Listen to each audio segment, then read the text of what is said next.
Today we're going to rewind all the way back to 100 years in the past and see for ourselves what was American life like in 1924. While so much has changed in the last century, it also feels as if 1924 is quite reminiscent for us living in these modern times.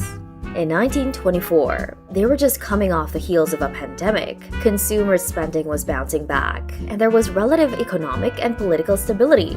Speaking of politics, the country saw a new leader emerge while radical changes in immigration altered the United States borders in 1924. In the same year, the effect of the Roaring Twenties spread far and wide. There were also big cultural breakthroughs in 1924, particularly in the fields of music. Oh hey, vinyl community, and welcome YouTubers from everywhere. Something a little different today. On my last video, my favorite record of 23 and 24, I started out and stumbled and said 1923 and then caught myself. I didn't edit that out. Several people commented they'd like to hear the top record or records from 23 and 24. Well, 1924 is 100 years ago right now. That's what we're going to focus on. But I just happen to have a VG Plus OG of the number one record in 1923. On the Columbia Records label.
Issued in February of 1923, the number one hit record of the year, 78 RPM.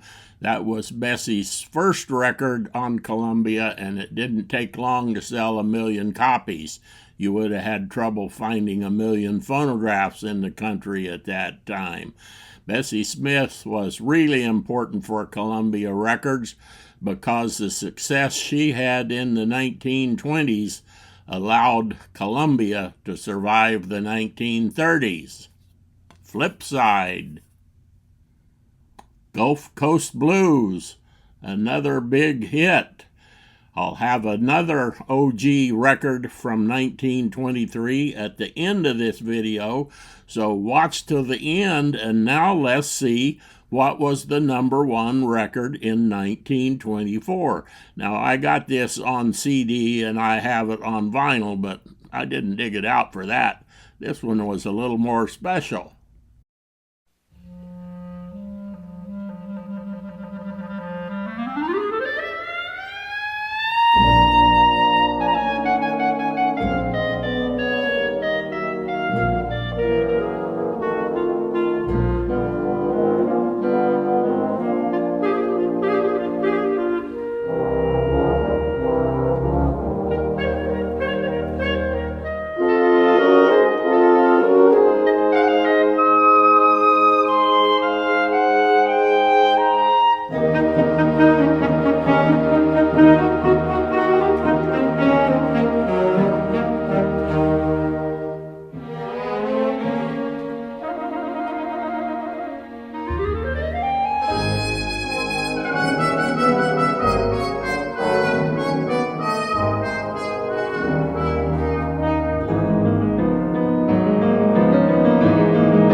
We're just having a little fun with this. I'm not going to go over all of the tunes. Most of you probably aren't interested. Well, how would you know?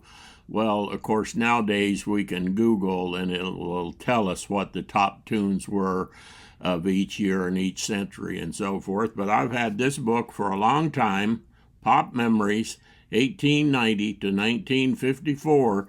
This book is the history of American popular music, and it will tell you all about every song that was popular, who recorded it, and so forth.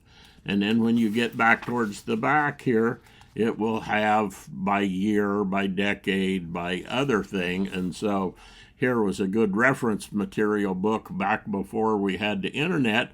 We're going to skip number 2 and we're going to go to number 3 with Owl Jolson. You'll recognize this tune. Now, I like these old-time records. My father had Owl Jolson records when I was a kid, so I grew up listening to some of this stuff.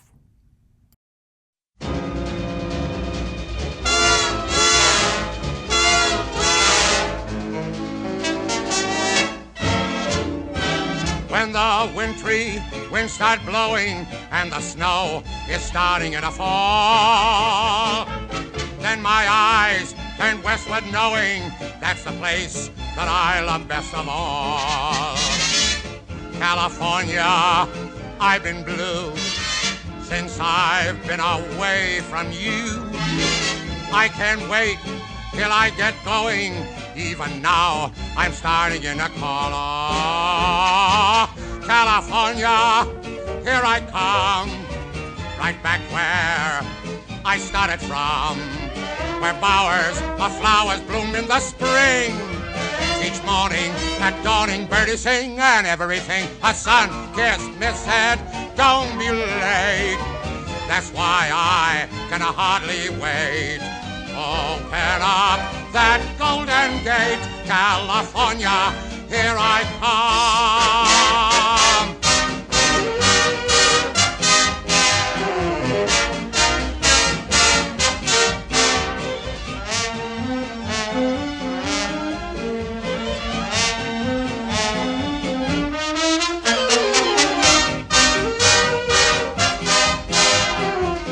You all will recognize the number 4 tune in 1924. It was probably even more popular as the Roaring Twenties started roaring.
Well, let's get to the good stuff. Was there any real jazz popular in 1924? Well, coming in at number 14, my all-time favorite artist of all time, Jelly Roll Morton, King Porter Stomp. This is 478 RPM Records, doesn't have King Porter Stomp. I got lots of LPs. I got lots of CDs. Here's a 7-inch single, Jelly Roll Morton. Here's a little box set, Jelly Roll Morton. Don't any of these have King Porter Stomp on them, so let's listen to it here.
of course, I got King Porter Stomp on multiple records, but here in 1968 on the RCA Vintage Series, great record, you should have it. Well, did we have any more real jazz? I just looked at the top 50. I didn't go all the way down, but at number 24, we got Clarence Williams, Blue 5, with Louis Armstrong on trumpet and Sidney Bechet on soprano sax. How about a little Tain't Nobody's Business from 1924?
Everybody heard of W.C. Handy because he's got compositional credit on stuff, and he had a music publishing company, started in Memphis and then moved to New York.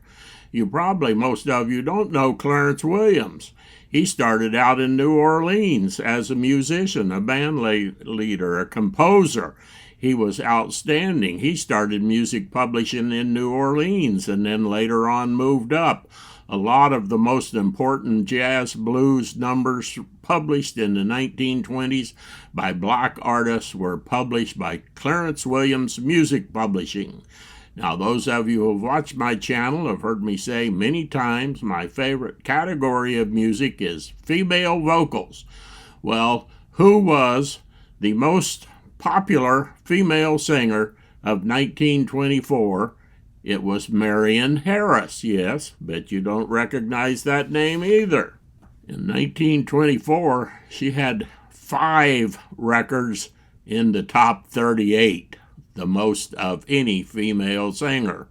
Why do I do just as you say? Why must I just give you your way? Why do I try? Why don't I try to forget? It must have been that something lovers call fate kept on saying I had to wait. I saw them all, just couldn't fall till we met. It had to be you. It had to be you. I wandered around and finally found the somebody who could make me be true, could make me be blue, and even be glad just to be sad thinking of you. Some others I've seen might never be mean, might never be cross, try to be boss, but they wouldn't do, for nobody else gave gave me a thrill. With all your faults, I love you still. It had to be you, wonderful you, had to be you. Well, we're going to close out with my favorite tune from 1923. I don't know if this charted or not, but it was a fairly big hit. Lemuel Fowler with Helen Baxter on vocals. You've Got Everything a Sweet Mama Needs But Me, again on Columbia. In the 1920s, my favorite blues composer and pianist was Lemuel Fowler. He kind of disappeared around 1931. He had some piano solos because he wrote a lot of tunes, and of course he recorded backup with a lot of the female singers. But I got this music on a format that I bet you don't have. 1922.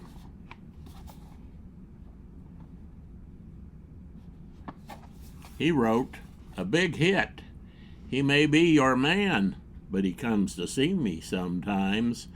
That hit was so popular that it generated dozens of tunes with similar titles and similar sympathies, and was just really a great piano roll, and that kind of made it for him writing that big tune.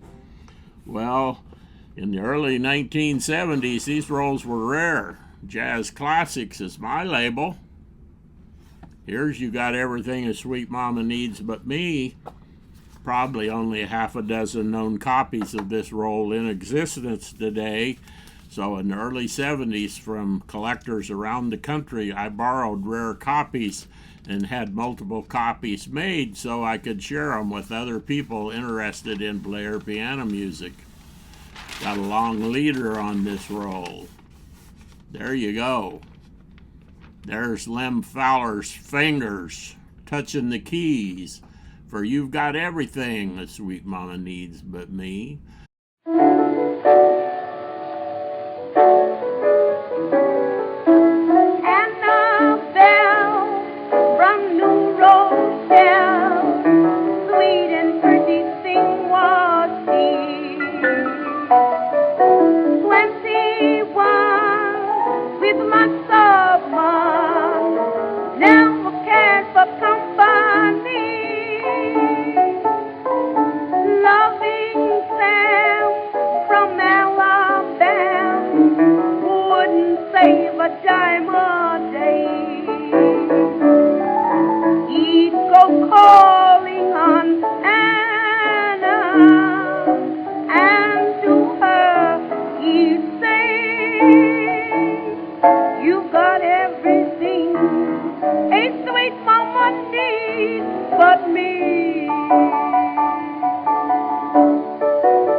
I hope you all enjoyed this, and see you all down the trail, and keep 'em rolling.